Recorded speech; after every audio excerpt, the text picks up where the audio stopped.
বন্ধুরা, আমরা এখন ইন্ডিয়া বাংলাদেশ বর্ডারের খুবই কাছে। আমাদের এখান থেকে বাংলাদেশ দেখা যাচ্ছে। খুব ভালো লাগতেছে বর্ডারগুলো দেখা, খুবই ভালো। এটা একটা রোমাঞ্চকর দৃশ্য। আমরা এখন আছি ইন্ডিয়ার একদম এদিক দিয়ে শেষ প্রান্তে।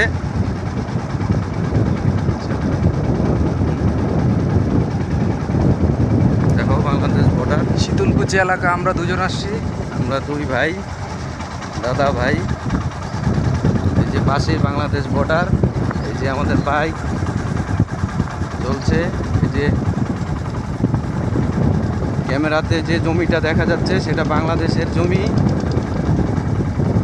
বর্ডারের ওই পারে। আর আমরা আছি ইন্ডিয়ার একদম শেষ প্রান্তে। মানে এখান থেকে একটা কাগজ ছুঁড়ে মারলেও সেটা বাংলাদেশে গিয়ে পড়বে। খুব ভালো লাগতেছে। আমরা দুই ভাই আসছি, এখন ভিডিও করতেছি।